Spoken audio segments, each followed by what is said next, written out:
Assalamualaikum warahmatullahi wabarakatuh. Salam guru penggerak, bergerak, menggerakkan.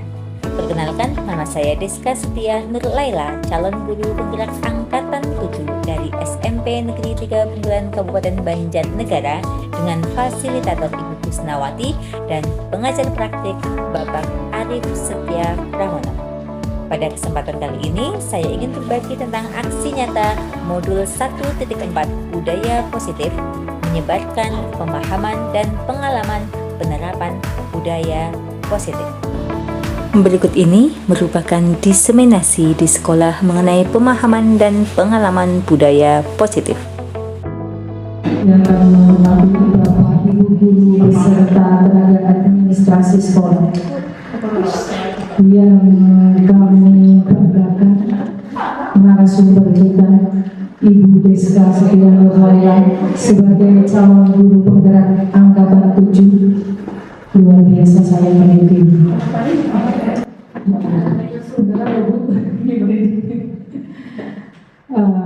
Alhamdulillah kita bersyukur di siang ini kita berkumpul bersama untuk mendukung Bu Deska, sehingga mudah-mudahan nanti kita akan tertular seperti Bu Deska nanti akan menjadi calon guru penggerak angkatan berikutnya. Sholawat serta salam kita aturkan kepada junjungan kita Nabi Muhammad Sallallahu Alaihi Wasallam. Assalamualaikum warahmatullahi wabarakatuh. Waalaikumsalam warahmatullahi wabarakatuh. Puji syukur kepada Allah Subhanahu Wa Taala karena berkat ridhonya kita bisa bertemu di sini dalam kondisi sehat walafiat. Sholawat serta salam senantiasa tertuju ke baginda Nabi Muhammad Sallallahu Alaihi Wasallam yang berkat risalah yang beliau bawa kita amalkan, insya Allah kita akan terselamatkan di dunia wal akhirat. Kita cukup berbahagia karena di antara kita akan ada yang menjadi guru penggerak, walaupun sekarang sedang melengkapi kelengkapan dari calon guru penggerak menjadi guru penggerak.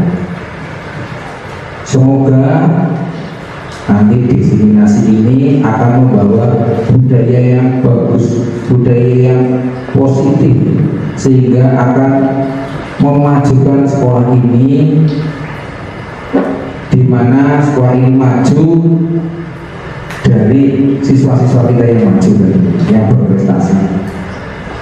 Semoga nanti kegiatan ini bisa bermanfaat bagi kita semua, dan Bapak Ibu ingin nanti setelah ini jangan takut menjadi guru penggerak. Saya himbau untuk sebanyak-banyaknya mengikuti program guru penggerak. Tidak perlu takut, ini sudah dicontohkan oleh Bu Deska, walaupun termuda di sini kelihatannya, itu tapi sudah bisa. Nanti kalau butuh panduan, tanyakan saja Bapak ini. Saya kira itu, semoga bermanfaat kegiatan hari ini. Kurang lebihnya saya mohon maaf. Bila itu berkualitas. Assalamualaikum warahmatullahi wabarakatuh. Acara berikutnya yaitu penyampaian materi yang akan disampaikan oleh Bu Deska Setia Nur Laila MPD. Disilakan. Bismillahirrahmanirrahim. Assalamualaikum warahmatullahi wabarakatuh. Alhamdulillah rabbil alamin. Puji syukur kehadirat Allah Subhanahu wa taala karena atas berkat rahmat, hidayah dan nikmatnya kita dapat berkumpul di sini, hadir di sini pada siang hari ini untuk mengikuti acara kegiatan diseminasi aksi nyata modul 1.4 budaya positif tanpa halangan syaitan. Salawat dan salam semoga selalu tercurah kepada junjungan kita Nabi Muhammad Sallallahu Alaihi Wasallam yang selalu kita nantikan cabaannya di hari kiamat. Pertama-tama saya ucapkan banyak terima kasih kepada Bapak Kepala SMP 13 Bapak Joko Sumartoyo yang sudah memberikan izin dan memberikan dukungan kepada saya untuk melaksanakan kegiatan ini. Kemudian saya ucapkan Bapak Wakil Kepala Sekolah Bapak Selamat Riyadi yang juga sudah memberikan dorongan support kepada kami, dan tidak kalah pentingnya ucapan saya terima kasih kepada Bapak Ibu guru, rekan guru SMP Negeri 13, Bapak Ibu guru hebat yang sudah bersedia hadir di sini pada siang hari ini di sela-sela kesibukannya menghadiri kegiatan diseminasi ini, dan juga atas dukungan support yang luar biasa yang saya terima ketika saya mengikuti kegiatan guru penggerak ini. Langsung saja nih Bapak Ibu, sepertinya tegang sekali. Kita biasanya saya kalau untuk mencairkan suasana dengan anak-anak itu saya pakai tepuk dulu nih biar tegang. Ya, tepuk 1, rock, 1, tepuk 2, rock, 1, 2, tepuk 3, 1, 2, 3. Gitu aja ya. Ya, biar nggak tegang. Oke, are you ready? Oke, tepuk 1, tepuk 2, tepuk 3, tepuk 4, tepuk 5. Sudah mengatur. Tujuan kegiatan ini yang pertama adalah sebagai pemenuhan tugas aksi nyata modul 1 dari 4 program calon guru penggerak. Yang kedua sebagai wahana atau ajang belajar bersama, oke? Belajar bersama, kita belajar bersama apa yang saya ketahui, apa yang Bapak Ibu guru ketahui, kita sharing bersama di sini. Tidak menutup kemungkinan saya juga masih banyak kekurangan, masih banyak pemahaman yang mungkin belum sesuai. Jadi kita belajar bersama-sama ini Bapak Ibu. Nah, apa saja yang ada di modul 1.4 tentang budaya positif ini adalah ada 7 konsep utama di modul 1.4. Yang pertama, perubahan paradigma belajar. Kemudian ada disiplin positif, kemudian kebutuhan dasar manusia, motivasi perilaku manusia, posisi kontrol guru dan restitusi, kemudian keyakinan kelas, dan yang terakhir tentang segitiga restitusi. Kita awali dari yang pertama, yaitu perubahan paradigma. Namun sebelum itu, ini ada beberapa pernyataan.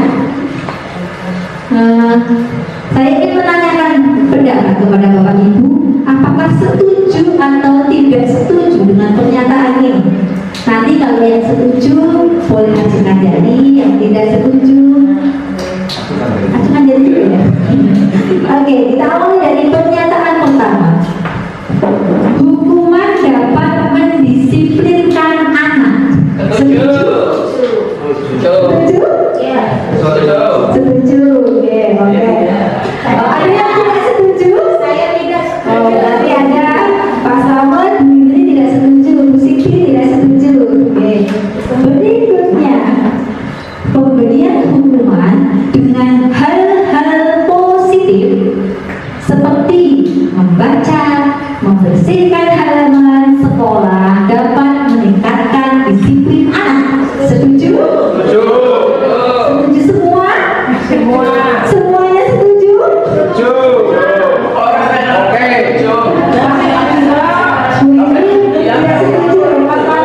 Tidak setuju. Tidak setuju.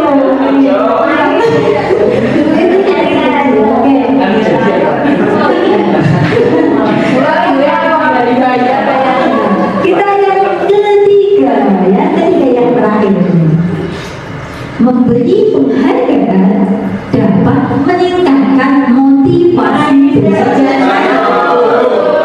Semua? Oh, nanti ini sepakat semua ya?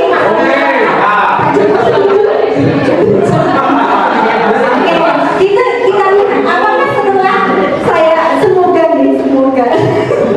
setelah saya memaparkan materi ada perubahan paradigma, semoga.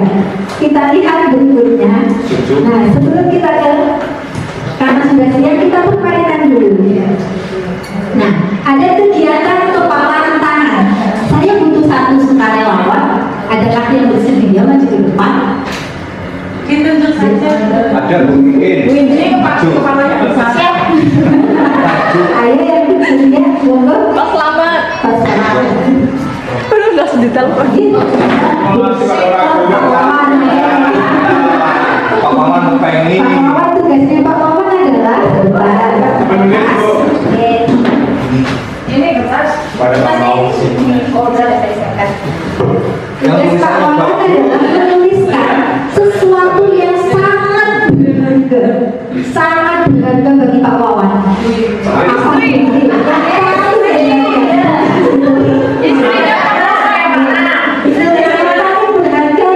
Kok nggak ada kontak di sini ya? Anak istri, dulu baru istri. Wah. Jangan bikin dapur Nah, dua. sembari menunggu Pak Wawan, Disitakan Pak Maman. tugas Bapak Ibu adalah sebagai yang B. Yang B di sini adalah mencoba dengan sekuat tenaga dengan berbagai cara untuk meminta Pak Wawan memberikan atau membocorkan apa yang ada di tangannya itu, ditulisnya itu apa? Oh, ya Mbak Ina akhiran. Rasain yuk. Gitu, apa namanya, boleh dengan ancaman, boleh dengan bujukan, boleh dengan rayuan Google, boleh dengan ini boleh. Oh, oh enggak. Boleh dengan uang, boleh dengan Barangnya tahu. iya, pokoknya apa saja yang bisa membuat Pak Wawan membocorkan apa yang ditulis oleh beliau. Dan tugas Pak Wawan adalah mempertahankan. Yang maju. Yang maju. Boleh candi apa lagi? Boleh Pertama, bukan satu, ini siapa? Ibu ini? Boleh? Anak-anak lain, Bu. Aku sini, Bu In. Boleh nggak aku tahu itu apa isinya? Bu In, aku sini, Bu In. Terus sekali Pak. Bu In, kan dekat. Nanya-nanya. Boleh nggak? Kan rahasia katanya nggak boleh. Kan kita teman dekat. Boleh nggak? Sudah tahu itu baru satu meter itu aja kan nggak bohong ya. Kalau covid minimal 1 meter jadi nggak boleh dekat-dekat ya. Boleh nggak? Belum boleh kan? Pakai kuis. Gojek saya. Astara sultan ya. Gawat. Nah. Boleh nggak? Belum boleh kan? Harus satu sih kayaknya sih mas. Baik mah. Saya sopan. Ini kalian semuanya melayu boleh. Setelah berarti kan namanya tipis Harus banget. pertahankan apa enggak ini? Dia tak salah sama. Lagu raya. Oh iya. Berarti bukan teman, temannya tipis gitu ya. Buka. Halo. Ya. Apa yuk? Baik mah. Dewi. Aku mau dirayu. Kenapa tak juga maju kalian boleh aja. Ada apa nih? Saya pemalu. Begini Pak.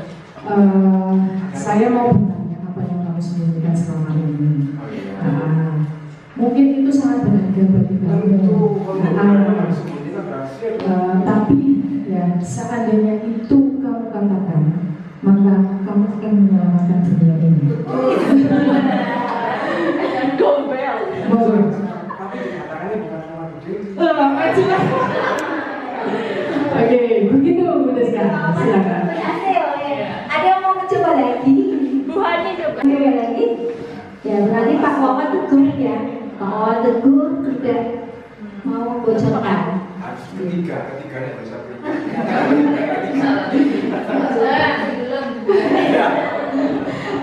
Ya, boleh ngomong. Bukan berarti. Oke, silakan kembali. Terima kasih. Terima kasih Yang Pak ketiga ya, Wawan. cuma yang kedua ya. Nggak apa-apa. Oke, terima kasih Pak Wawan. Tepuk tangan dulu Pak Wawan. Boleh buka itu. Rahasia. Bapak Ibu, dari permainan ini kekuatan apa yang bisa diambil pelajaran dari permainan ini? Kita hubungkan dengan pembelajaran di sekolah dengan anak-anak, apa yang bisa kita ambil kesimpulan dari sini? Menghormati pendapat orang lain. Menghormati orang lain. Terus ada lagi? Menyimpan satu Rahasia. rahasia yang harus dijaga, Harus pegang integritas. Jika kita nah tadi ini Pak Wawan punya ini, dia punya ini berharga bagi saya. Ini berharga dan saya tidak akan melepaskan ini, walaupun ada rayuan, bujukan. Nah, tapi ada kesempatan tidak Pak Wawan bisa membocorkan ini? Ada bisa melepaskan ini. Berarti yang punya kendali untuk melepaskan yang berharga ini siapa? Diri sendiri. Berarti yang bisa mengendalikan diri kita adalah diri kita sendiri.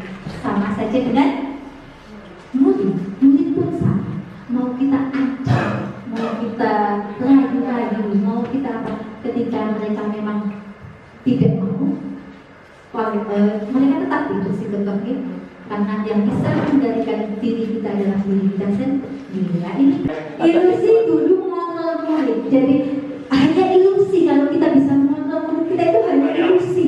Karena yang bisa mengontrol murid adalah murid itu sendiri.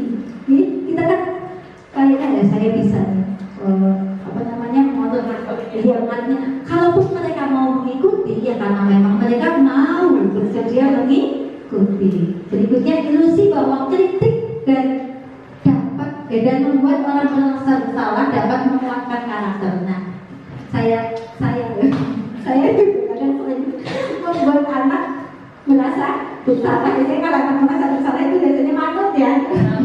Ternyata ini hanya ilusi. Hanya sebentar dan itu menimbulkan efek yang tidak begitu baik. Berikutnya ilusi bahwa semua penguatan positif efektif dan bermanfaat.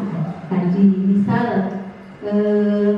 dihukum tidak mengerjakan PR, dihukum untuk membersihkan WC, ya. Itu sepertinya kita kan baik, mereka membersihkan bermanfaat, tapi ternyata itu hanya ilusi saja. Sesuatu yang baik itu tidak selamanya positif, efektif. Ilusi bahwa orang dewasa memiliki hak untuk memaksa. Nah, ini yang sering kita lakukan terhadap anak-anak kita biasanya. Di rumah pun saya masih sering melakukan ini. Dan dengan mengikuti kegiatan program calon guru penggerak ini ada banyak sekali ilmu yang saya dapatkan yang tidak hanya saya manfaatkan di sekolah, tetapi juga di rumah. Jadi, ayo promosi Bapak Ibu. Masih ada angkatan 10.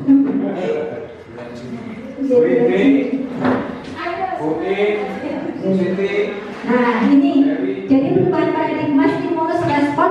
Nah kalau yang tadi itu namanya stimulus respon, ada stimulus ada respon. Nah yang seharusnya itu adalah teori kontrol.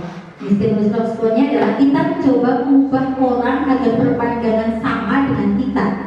Yang seharusnya adalah kita berusaha memahami pandangan orang lain tentang dunia. Kemudian perilaku buruk dilihat sebagai suatu kesalahan.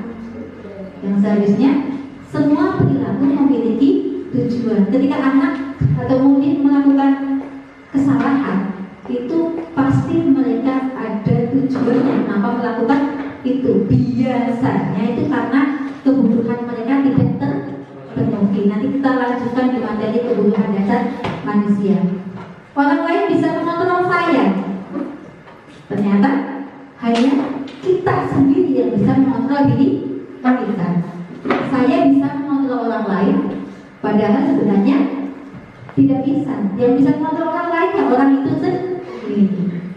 Pemaksaan ada pada saat rujukan gagal. Nah kita sudah merayu-rayu, kok enggak tidak dipaksa ya seperti ini. Nah ini harusnya berkolaborasi dan konsensus menciptakan pilihan-pilihan baru. Jadi kita berkolaborasi dan konsensus, kita berdiskusi melakukan kesalahan. Kemudian yang stimulus respon itu model berpikir menang kalah, kalau yang time control model berpikir menang. Bisa dipahami? Sudah mulai berubah paradigmanya? Insya Allah. Berikutnya kita ke disiplin positif. Nah ini disiplin. Biasanya kata pertama kalau disiplin itu apa? Kaku memaksa, kaku memaksa dan menyakitkan. Karena kalau tidak disiplin pasti ada hukuman. Nah seharusnya disiplin itu apa sih sebenarnya? Ayo, ya. Apakah makna disiplin? Disiplin itu berasal dari bahasa Latin disiplina yang artinya belajar. Disiplin itu artinya belajar. Ya. Makna asal dari kata itu berkonotasi dengan disiplin ini dari murid-murid Socrates dan Plato. Disiplin ini membuat orang menggali potensinya, menuju sebuah tujuan apa yang dia gali-gali. Namun dalam budaya kita makna kata disiplin telah berubah menjadi sesuatu yang dilakukan seseorang pada orang lain untuk mendapatkan kepatuhan. Kecenderungan umum adalah menghubungkan kata disiplin dengan ketidaknyamanan, bukan dengan apa yang kita hargai atau pencapaian suatu tujuan mulia. Disiplin itu ketika kita berusaha mencapai tujuan kita, itu disiplin. Kita belajar mencapai tujuan kita, otomatis tujuan yang baik atau yang mulia. Ya. Lanjut. Nah berikutnya disiplin ini tadi tujuan mulia. Tujuan mulia itu ada hubungannya dengan nilai-nilai kebajikan universal. Nilai-nilai kebajikan universal adalah sifat-sifat positif manusia yang merupakan tujuan mulia yang ingin dicapai setiap individu. Kemarin saya berusaha mempraktekkan ini di kelas saya, kelas 7C. Kebetulan kelas 7C itu menurut saya itu karena saya wali kelasnya mungkin ini paling sulit, paling istimewa. Nah saya berusaha, ini masih proses, belum menampakkan hasil yang signifikan, masih proses. Ini saya menyuruh anak untuk membuat nilai-nilai kebijakan universalnya, itu yaitu membuat impian di mereka. Saya ingin menjadi apa? Ditulis. Saya ingin menjadi anak yang banyak anak yang baik, berbakti kepada orang tua, berbakti kepada guru. Itu ditempel di tembok. Ketika kamu berbuat kesalahan atau berbuat salah, itu ingat apa yang sudah kalian tulis di tembok itu sudah masih terpampang di situ, begitu. Untuk mengingatkan. Selain itu juga kemarin pas penerimaan rapor, kebetulan itu bisa bertemu dengan orang tua, saya memberikan kertas kepada orang tua untuk menuliskan surat untuk putra-putri mereka berisi impian atau harapan mereka seperti apa, anak seperti apa yang diharapkan oleh mereka agar itu bisa menjadi motivasi untuk anak-anak. Ya semoga bisa sedikit mengubah. Ya, ada perubahan lah semoga. Ya. Itu. Nah nilai-nilai tersebut bersifat universal dan lintas bahasa, suku, bahasa, agama maupun latar belakang. Setiap perilaku atau perbuatan memiliki suatu tujuan. Dengan mengaitkan nilai-nilai kebajikan yang diyakini seseorang, maka motivasi intrinsiknya akan terbangun sehingga menggerakkan motivasi dari dalam untuk dapat mencapai tujuan mulia yang diinginkan. Tujuannya itu semoga ketika mereka saya ingin jadi anak baik. Nah, dengan itu bisa menumbuhkan motivasi yang dari dalam diri. Tidak harus kita paksa mereka untuk menjadi baik. Selanjutnya, nah ini yang sesuai dengan kurikulum Merdeka, nilai-nilai kebajikan apa? Itu dikenal dengan profil pelajar Pancasila atau P5-nya. Ada beriman dan bertakwa pada Tuhan Yang Maha Esa, mandiri, bernalar kritis, berkebinekaan global, bergotong royong dan kreatif. Kemudian kalau hukuman tidak boleh, ya, bukan tidak boleh ya, hukuman tadi tidak begitu memberikan dampak positif ya. Bagaimana kita dengan bentuk program kebajikan atau apresiasi? Nah, apresiasi yang bagaimana sih yang bisa kita berikan? Beri pengakuan secara khusus, kemudian beri pengakuan secara pribadi, beri pengakuan kepada semua unit bergantian, beri pengakuan secara konsisten dan fokusnya pada prosesnya, bukan hasilnya. Misalnya sama-sama ulangan penilaian harian, ada yang dapat 100, ada yang dapat cuma 50. Kita beri penghargaan ke semuanya. Yang dapat 100 kita beri penghargaan, kita beri apresiasi. Yang dapat 50 pun kita beri apresiasi. Yang 100 karena mungkin mereka sudah berusaha maksimal dan dapat nilai yang terbaik. Untuk yang 50 kita apresiasi prosesnya. Mereka sudah mau mengerjakan sendiri atau tidak mencontek, itu sudah menjadi apresiasi. Nah, ini contohnya. Jadi yang diapresiasi tidak cuma nilai, tidak cuma apa, tapi semuanya bisa kegiatan tingkah laku, tindakan anak-anak, kepedulian dan rasa tanggung jawab juga bisa. Nah, ini kita lanjut.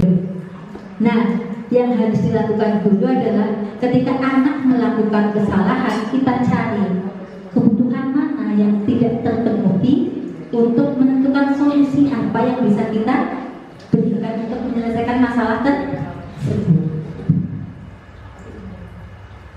Nah, kebutuhan itu, kebutuhan dasar manusia itu mempengaruhi motivasi perilaku manusia. Motivasi itu ada dua, ada motivasi eksternal dan internal. Yang bertahan lama biasanya, kalau yang eksternal untuk yang pertama itu menghindari ketidaknyamanan, biasanya karena kalau anak melakukan sesuatu kalau takut hukuman. Kalau yang kedua berarti dia dipuji sama Pak Guru. Nah, yang kedua itu biasanya bertahannya sebentar, jangka pendek, patutnya sebentar. Nah, yang harus kita tumbuhkan ini adalah motivasi internal yang datang dari diri. Nah, bagaimana caranya? Nah, berikutnya kita akan membedakan, ini ada hukuman dan konsekuensi. Ada tindakan guru. Nah, kita bedakan sebagai nomor 1, mencatat 100 kali di dalam buku kalimat "saya tidak akan terlambat lagi karena terlambat ke sekolah". Ini termasuk hukuman atau konsekuensi? Hukuman. Oke, nomor 2, lari mengelilingi lapangan basket 2 kali karena terlambat hadir di sekolah. Hukuman, konsekuensi? Hukuman, konsekuensi? Ya, dengan hukuman tadi konsekuensi. Oke, nomor 3, murid diminta untuk push up 15 kali karena tidak menggunakan masker ke sekolah. Hukuman. Menggantikan kertas tugas teman yang telah dicoret-coret. Konsekuensi. Kemudian berikutnya, membersihkan tumpahan air di meja tulis karena tersenggol pada saat belajar. Konsekuensi. Meminta murid tidak mengenakan sepatu seharian di sekolah karena tidak menggunakan sepatu hitam.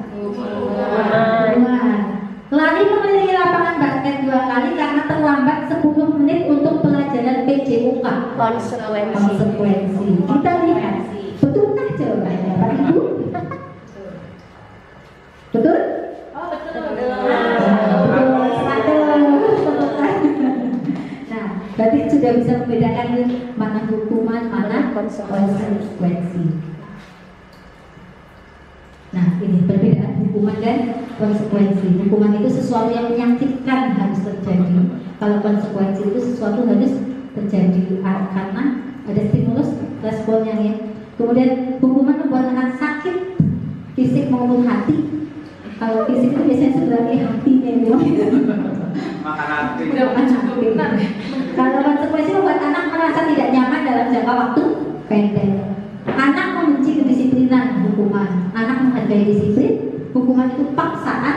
Nah, kalau konsekuensi stimulus tanggapan dari karena dia menumpahkan air, maka konsekuensinya dia harus membersihkan. Kemudian mendorong anak menyakiti diri sendiri itu hukuman. Kemudian konsekuensi mendorong anak agar mudah menyesuaikan diri. Hukuman konsekuensi yang buruk, konsekuensi konsekuensi yang baik.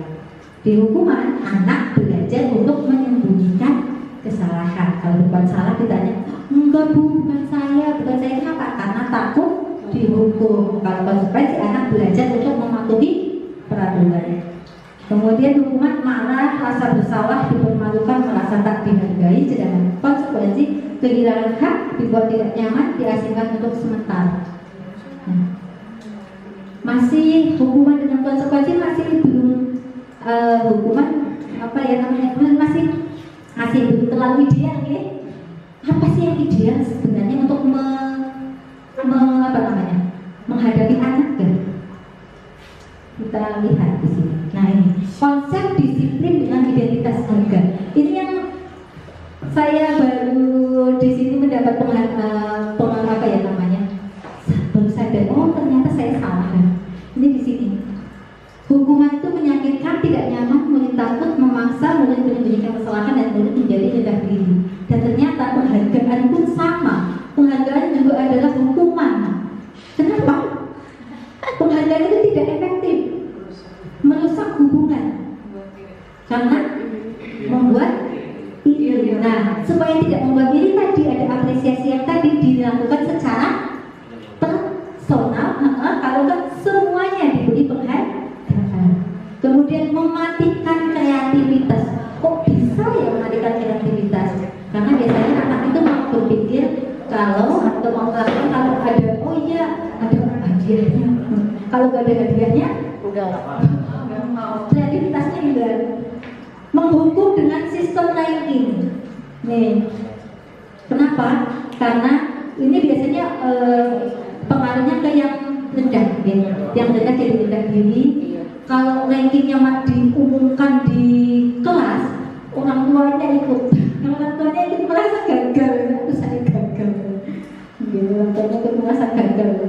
Nah, yang terakhir merampas hak menghargai dirinya. Ini kemarin itu apa namanya penjelasannya itu merampas hak menghargai dirinya. Maksudnya apa? Ketika anak, oh saya berhasil, biarkan dia merasa bangga dengan dirinya dulu, jangan langsung diberi hadiah. Nah, bagaimana dengan konsep disiplin dengan identitas yang sukses? Ini ada konsekuensi tadi sudah nih, konsekuensi ada penguatan jangka pendek, monitoring berkelanjutan, stimulus respon, murid menghormati peraturan, kehilangan waktu untuk memenuhi kesalahan. Ini ada beberapa yang masih belum ideal. Nah, yang ideal apa? Ini dia, ada restitusi. Restitusi yaitu murid bertanggung jawab untuk perilakunya. Kemudian fokus pada pemecahan masalah jangka panjang. Murid menghormati dirinya dan orang lain. Kemudian teori kontrol, dirinya memegang kontrol yang tadi. Yang saya yang bisa mengendalikan diri saya adalah saya sendiri. Kemudian murid bersemangat memperbaiki kesalahan. Jika restitusi ini diaplikasikan dengan betul, dengan baik, insya Allah semoga bisa menyelesaikan atau menjadi solusi. Nah, apa sih itu restitusi? Restitusi adalah proses menciptakan kondisi bagi murid untuk memperbaiki kesalahan mereka sehingga mereka dapat kembali pada kelompok mereka dengan karakter yang lebih kuat. Nah, jadi ketika anak melakukan kesalahan, kita kita gunakan restitusi ini, anak bisa kembali dengan kelompoknya itu dengan apa? Dengan maksudnya masih menghargai dirinya sendiri. Kan kadang ada anak yang malu kan, sudah melakukan kesalahan malu untuk jadi rendah diri. Nah, itu dengan restitusi ini diharapkan anak bisa kembali ke kelompoknya tanpa rasa rendah diri, dengan karakter yang lebih kuat. Ciri-cirinya apa? Bukan untuk menebus kesalahan, tapi untuk belajar dari kesalahan. Kalau konsekuensi kan kalau restitusi itu belajar dari kesalahan. Oh, saya sudah pernah melakukan kesalahan ini, saya belajar seperti ini dan saya tidak akan melakukan lagi gitu. Kemudian memperbaiki hubungan karena mereka kembali lagi ke kelompoknya. Restitusi adalah tawanan, bukan paksaan. Restitusi menuntut untuk melihat di dalam diri. Restitusi mencari kebutuhan dasar yang mendasari tindakan tadi, karena semua tindakan itu mempunyai tujuan biasanya karena belum terpenuhinya kebutuhan dasar. Restitusi diri adalah cara yang paling baik. Restitusi fokus pada karakter bukan tindakan. Restitusi fokus pada solusi, dan restitusi mengembalikan murid yang berbuat salah pada kelompoknya. Nanti kita lanjutkan di segitiga restitusi itu yang lebih detail bagaimana caranya. Nah, 5 posisi kontrol guru sebagai penghukum, pembuat rasa bersalah, teman, monitor atau manajer. Tadi saya sudah memberikan kertas itu nanti silakan Bapak Ibu tuliskan posisi mana yang sudah sering dilakukan. Nah, untuk tahu oh ternyata saya penghukum, oh ternyata saya manajer, ini saya akan tampilkan video. 5 posisi kontrol itu adalah: 1. Posisi penghukum. 2. Posisi pembuat rasa bersalah. 3. Posisi teman. 4. Posisi pemantau atau monitor. Dan 5. Posisi manajer. Untuk lebih memahami kelima posisi tersebut, mari kita saksikan kasus Naren yang terlambat hadir 20 menit di sekolah dan melihat bagaimana kelima posisi kontrol dalam menghadapi masalah tersebut.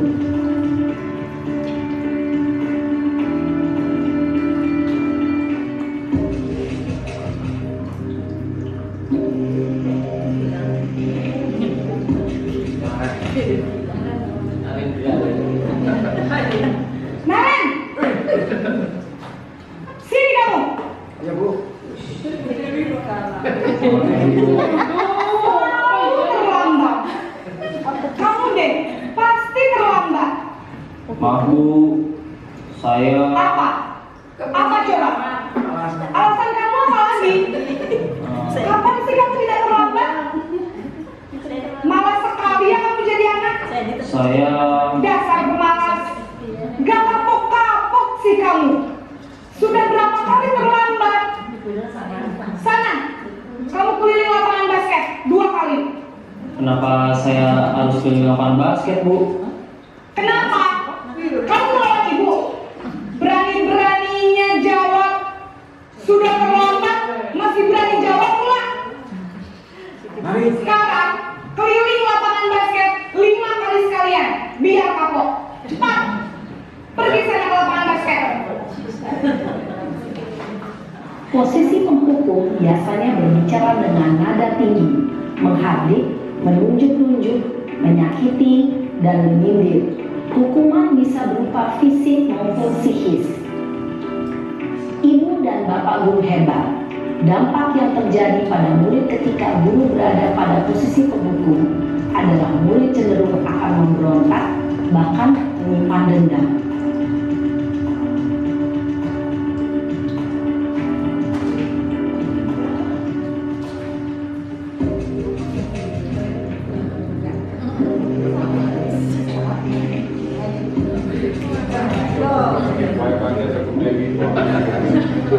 Naren,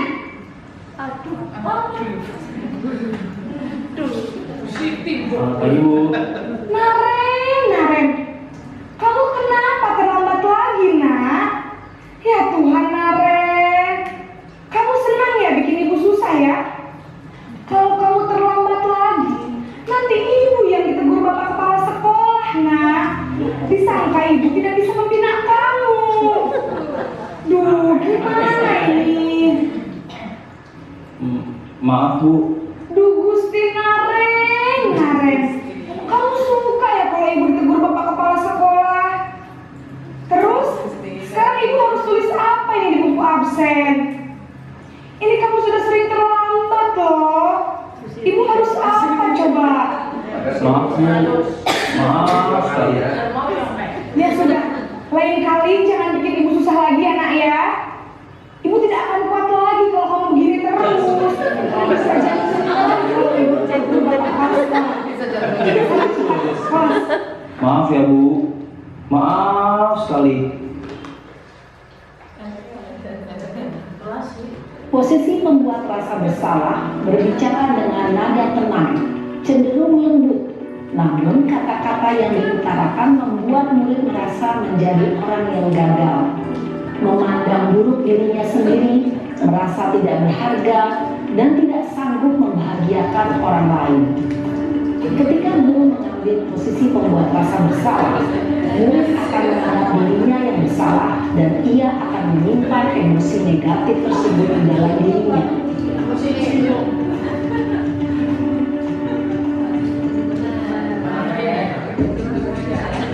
Bro,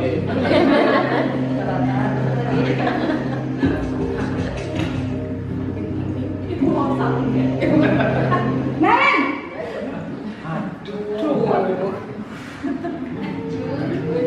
selamat pagi Bu. wah sudah jam berapa ini nak? Terlambat lagi ya sayang. Iya Bu, habis ibu saya lupa bangunkan saya Bu. Kamu mau menyalahkan ibu kamu. Kamu tuh menyalahkan namanya paling kencang. Kok terlambat sih? Iya Bu, saya memang terlambat bangun tadi. Jadi biarpun saya rincang, tetap gak kejar Bu. Ya sudah sana, nanti lain kali larinya lebih kenceng lagi ya, biar gak terlambat lagi. Bikin seneng ibu, demi ibu, bisa kan? Bisa lah Bu. Ya sudah sana masuk kelas, ibu beresin urusan absen kamu. Kamu ini ada-ada saja. Dalam posisi tenang, guru berbicara dengan nada suara ramah, akrab, cenderung bersendar gurau untuk menjaga suasana tetap santai. Murid akan merasa senang, aman, dan akrab dengan guru. Identitas yang tercipta adalah identitas sukses atau berhasil. Namun, perlu diingat, karena ini masih dorongan eksternal, maka ada faktor ketergantungan dari murid kepada orang tertentu. Di sini guru absennya, sehingga di lain waktu murid bisa berperilaku baik, namun hanya kepada orang-orang tertentu saja. Jadi aku sudah sama. Posisi apa ini?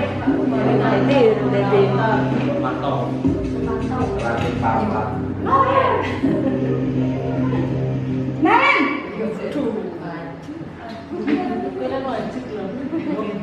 Selamat pagi Bu. Naren, apa peraturan sekolah kita tentang jam berapa kita harus masuk sekolah nak? Kita harus di sekolah jam 7 Bu. Iya betul, sekarang sudah jam 7.20. Naren sudah tahu konsekuensinya jika terlambat hadir. Paham Bu. Saya harus tinggal kelas pas jam istirahat selama 20 menit. Iya benar, konsekuensinya demikian. Jadi nanti jam 9.30 pas istirahat, kamu harus tinggal di kelas, kerjakan tugas tambahan untuk ketertinggalan kamu, ya? Baik Bu. Posisi pemantau mengandalkan penghitungan atau data untuk mengontrol murid. Guru mengarahkan murid berdasarkan peraturan dan konsekuensi. Seorang pemantau menunjukkan bahasa tubuh dan ekspresi wajah yang datar dan cenderung formal.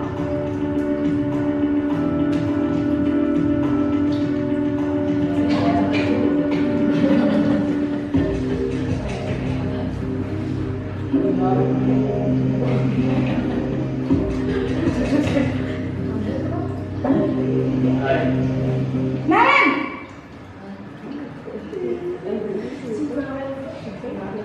Selamat pagi Bu. Selamat pagi Naren. Maaf Bu, saya terlambat.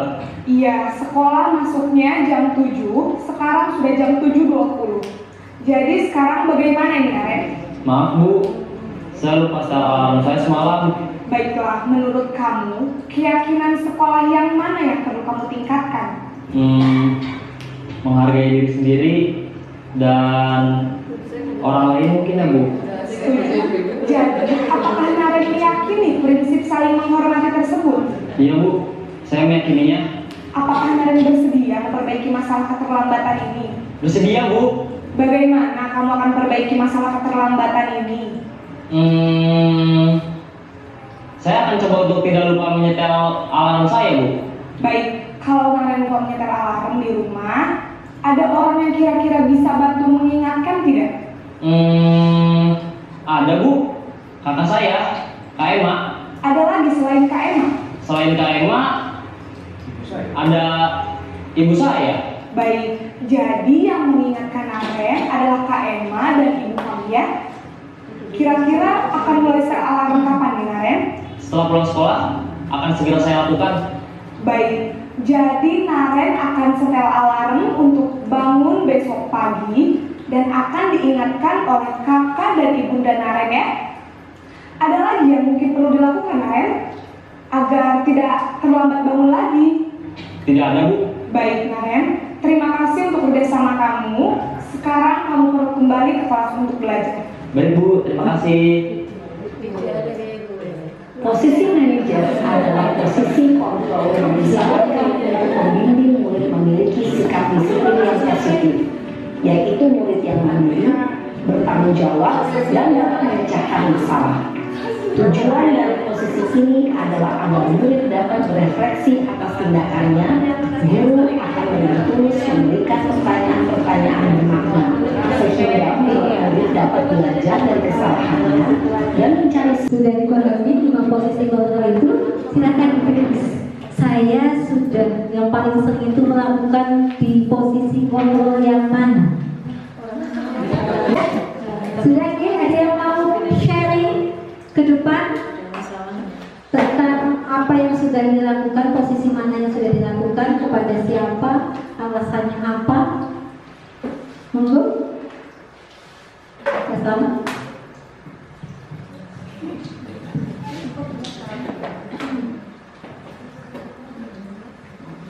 Terima kasih. Sedikit mungkin menanggapi tadi posisi yang sudah saya lakukan pada saat berhadapan dengan siswa baik di kelas maupun di luar kelas. Yang pertama, membuat rasa bersalah.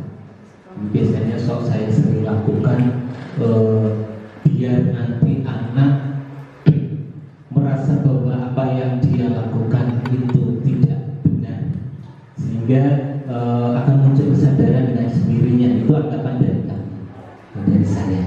Kemudian yang kedua, kadang-kadang saya juga menerapkan posisi sebagai teman, karena dengan apa yang dilakukan dia berulang kali, itu berarti nanti ada sesuatu yang membuat dia melakukan itu, sehingga saya memposisikan sebagai teman supaya nanti dia mau terbuka menceritakan faktor penyebab kenapa dia melakukan kesalahan. Yang berikutnya, monitor. Sebagai monitor juga pernah kami lakukan, karena kami acuannya pada tata tertib, sehingga kalau ada anak yang melakukan kesalahan mesti langsung kami hubungkan dengan tata tertib, sehingga posisinya saya menjalankan posisi sebagai seorang monitor. Untuk yang manajer pernah, tapi masih jarang dilakukan. Itu kira-kira yang bisa saya sampaikan. Barangkali ada yang lain yang mau menyempurnakan. Tentu Pak Slamet, ada yang mau berbagi kembali? Pak Wawan.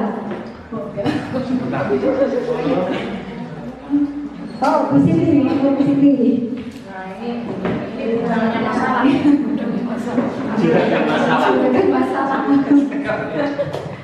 Pasti sudah mengalami semuanya.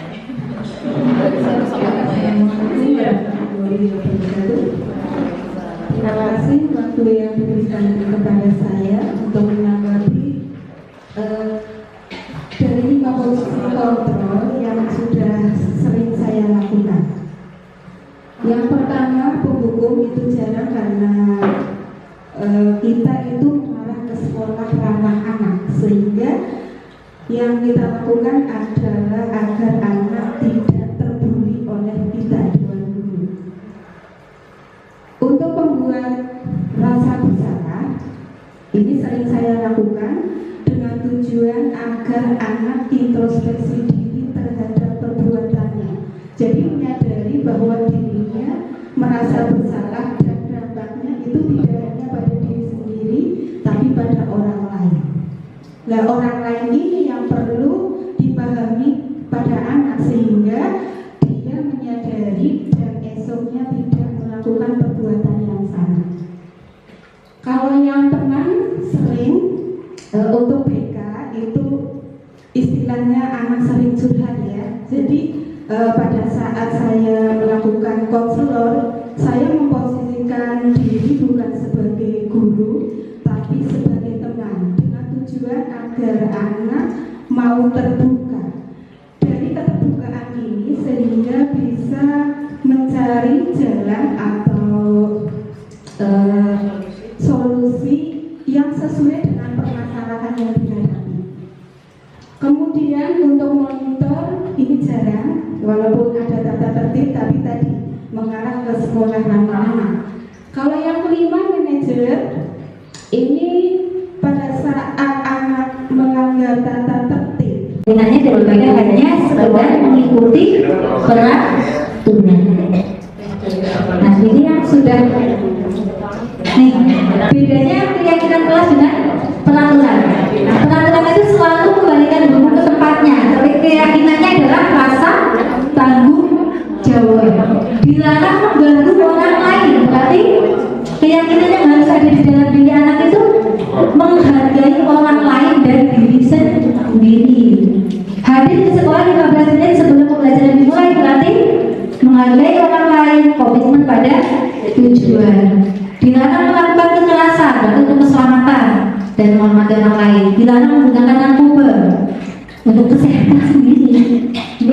Kemudian bergantian atau menunggu giliran berarti menghormati orang lain dan melatih kesabaran. Gunakan masker untuk keselamatan, kesehatan dan kepedulian. Jangan berlarian di koridor kelas. Kenapa? Karena bahaya. Sebenarnya itu bahaya nih. Jangan bermain bola di kelas. Itu sebenarnya bahaya. Nah, itu yang harus kita tanamkan ke anak. Bermain bola di kelas, berlarian di kelas itu bukan hanya suatu peraturan, tetapi itu demi keselamatan. Pembentukan keyakinan kelas ini, keyakinan kelas bersifat lebih abstrak, daripada peraturan yang dirinci dan konkret. Keyakinan kelas berupa pernyataan universal, dibuat dalam bentuk positif, tidak terlalu banyak, sehingga mudah diingat.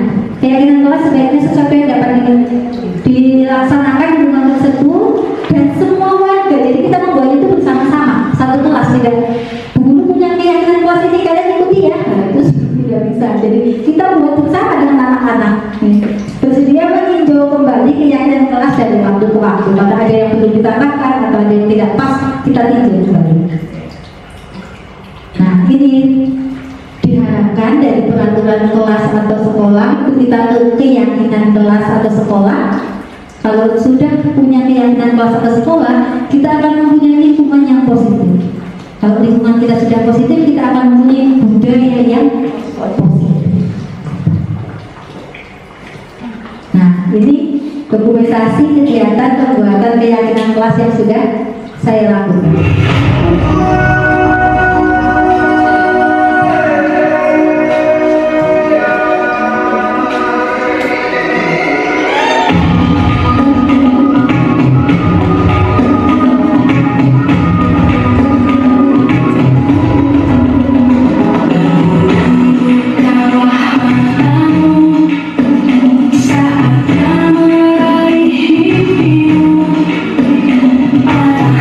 Pandangan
ada perubahan sedikit saja.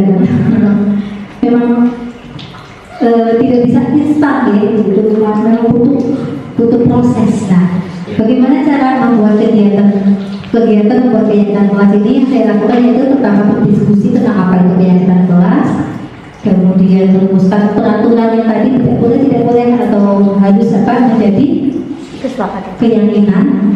Kemudian setelah itu keyakinan yang sudah kita buat kita tempelkan di kelas supaya mereka selalu ingat.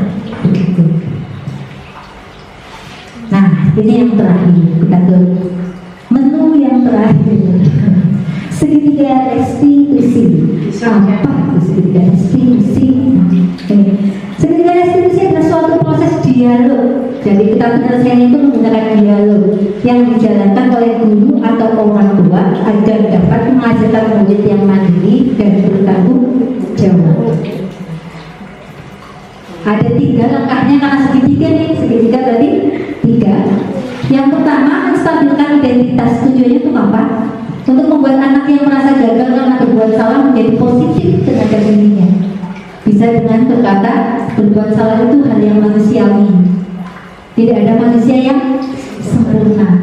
Bapak atau ibu juga pernah berbuat salah. Kita pasti bisa menyelesaikan permasalahan ini. Kemudian bapak atau ibu tidak tertarik untuk mencari tahu siapa yang benar, siapa yang salah, tetapi lebih tertarik untuk menyelesaikan masalahnya. Nah, kalau kamu menyalahkan dirimu sendiri terus-menerus, apakah kamu bersikap baik kepada dirimu sendiri? Nah, itu kita menstabilkan identitasnya. Ketika anak sudah berbuat salah kan ada mereka takut. Nah, kita stabilkan dulu, identitasnya stabilkan. Biasanya itu dengan biasanya saya pakai yang berbuat salah itu hal manusiawi. Tidak cuma kamu yang berbuat salah. Misalnya tidak mengerjakan PR, bukan cuma kamu yang tidak mengerjakan. Di kelas lain pun ada kayak gitu. Jadi mereka tidak begitu merasa bersalah. Berikutnya, yang kedua adalah validasi tindakan yang salah. Nah, ini biasanya bertujuan untuk membantu siswa mengenali basic need atau kebutuhan yang ingin dipenuhinya ketika melakukan kesalahan itu. Tadi ya yang sudah disampaikan bahwa setiap tindakan itu mempunyai tujuan, dan biasanya tujuan itu adalah memenuhi kebutuhan dasar yang belum terpenuhi. Ini bisa dengan berkata, kamu bisa saja kan melakukan hal yang lebih buruk, tapi kamu tidak melakukannya kan?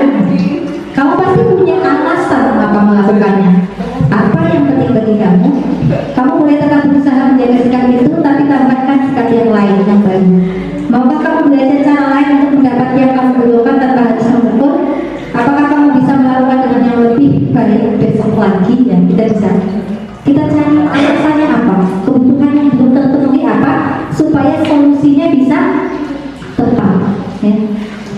Dan yang terakhir adalah menanyakan keyakinan. Gitu. Kalau kita sudah membuat keyakinan, anak melihat kesalahannya dihubungkan dengan norma sosial dan nilai-nilai yang berdasarkan manusia berinteraksi dengan orang lain. Jadi, apa nilai yang kita percaya di kelas atau sekolah kita? Nilai-nilai universal apa yang harus kita sepakati? Kelas yang ideal itu seperti apa sih? Kamu ingin jadi anak seperti apa? Apa yang kamu rasakan ini? Kita tanyakan keyakinannya. Berikutnya, intervensi 30 detik, yaitu intervensi ini bisa membantu murid kembali ke tujuan semula dengan cukup singkat dan dengan cara non-konfrontatif. Kita bisa menyampaikan ke anak, apakah kamu ingin berbuat lebih baik? Apakah saat ini kamu sudah menjadi orang yang kamu inginkan?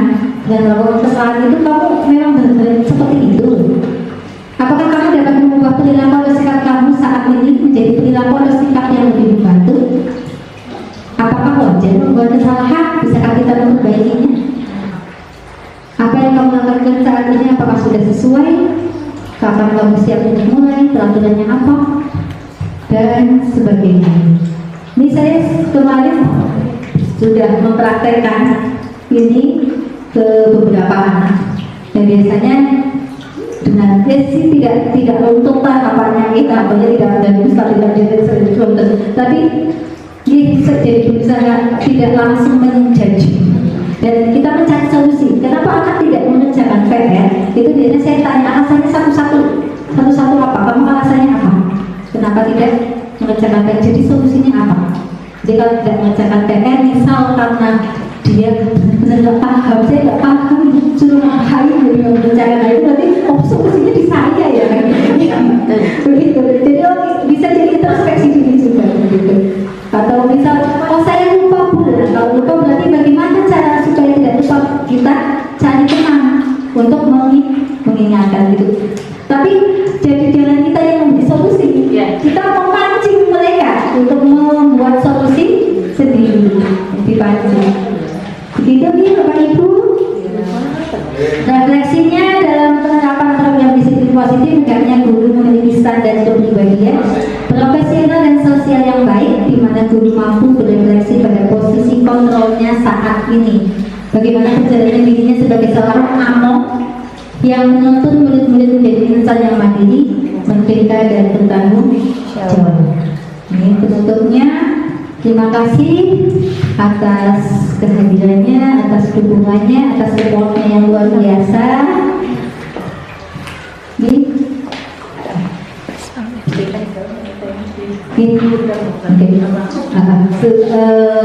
Saya akhiri nih Bapak Ibu. Mohon maaf jika ada kesalahan. Yang sebesar-besarnya, mohon maaf jika ada salah-salah kata. Assalamualaikum warahmatullahi wabarakatuh. Waalaikumsalam warahmatullahi wabarakatuh. Tepuk tangan untuk Bu Desta. Luar biasa. Acara berikutnya, kalau misalnya Bapak Ibu masih ada beberapa hal yang mau disampaikan. Keyakinan kelas itu tidak ada jumlah wali kelas, belum bertemu. Maksudnya kelas di kelas saya, maksudnya ketika pelajaran saya ada keyakinan ini yang akan kita laksanakan. Jadi kita mulai dari semua mungkin bisa, semua kita bisa dari semua kita punya keyakinan kelas ini. Kemudian jika semua kelas sudah punya keyakinan kelas, kita boleh jurnalnya, kita boleh keberadaan ini, kita bareng-bareng membuat keyakinan sekolah, membuat keyakinan sekolah. Dan kalau kita sudah punya keyakinan sekolah, kita pasang di sudut-sudut dia bisa melihat atau bisa teringat, dan semoga bisa masuk ke hati, bisa menjadi bisa menjadi kebiasaan atau menjadi budaya. Kita lingkungannya positif dan menjadi budaya positif. Begitu. Kemudian yang kedua, siapa lagi?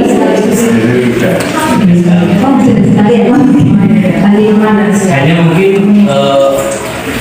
kita kan berarti harus membekali secara baik untuk kita sendiri sebagai among, ya, sebagai among membekali kita komunikasi baik dengan anak, serta kita mungkin bisa mengambil nilai-nilai positif yang mungkin bisa dikembangkan di dalam penyusunan peraturan kelas. Ya.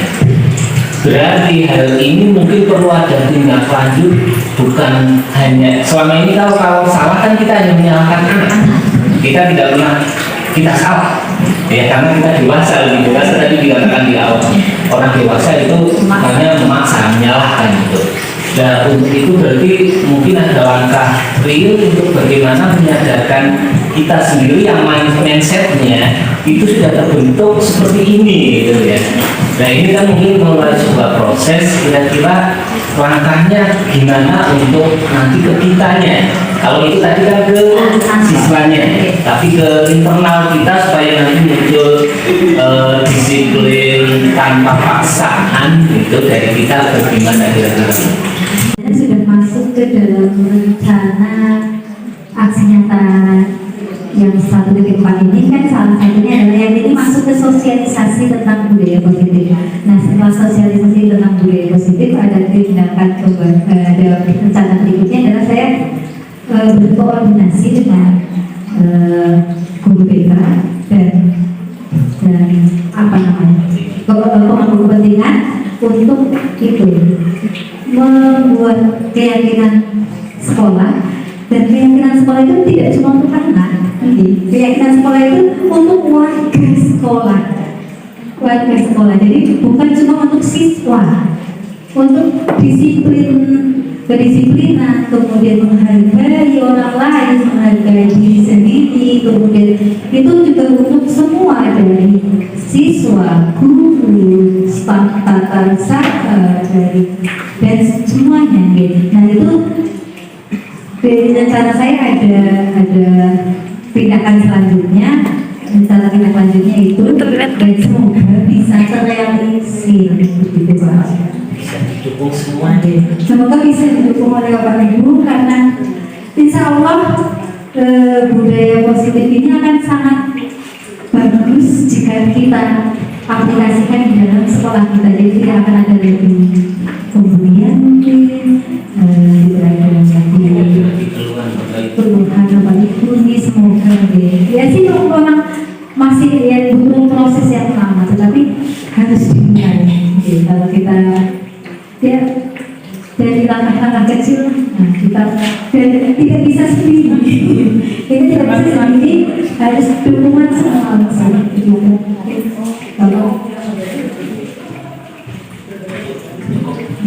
Terima kasih Pak Sofi. Guru tenaga administrasi sekolah yang hebat seperti kata kurikulum tidak. Destinasi dari Bu Desa sungguh luar biasa. Kalau bisa saya simpulkan bahwa intinya restitusi adalah metode hadirkan kita sebagai manusia individu maupun sosial. Kalau kita sudah menyadari bahwa kepentingan kita sebagai individu maupun sosial itu bisa tersadarkan, maka mungkin semuanya akan berjalan dengan baik. Mungkin untuk acara destinasi dari desa cukup. Ada satu lagi yang mau disampaikan atau tidak? Dan kalau cukup, saya sendiri sebagai pembawa acara mohon maaf apabila dalam membawakan acara terdapat banyak kesalahan. Sekian dari kami sampaikan, mari kita bersama dengan bacaan hamdalah. Alhamdulillah. Mohon maaf. Wassalamualaikum warahmatullahi wabarakatuh. Demikianlah video tentang aksi nyata modul 1.4 menyebarkan pemahaman dan pengalaman budaya positif di sekolah. Terima kasih dan wassalamualaikum warahmatullahi wabarakatuh.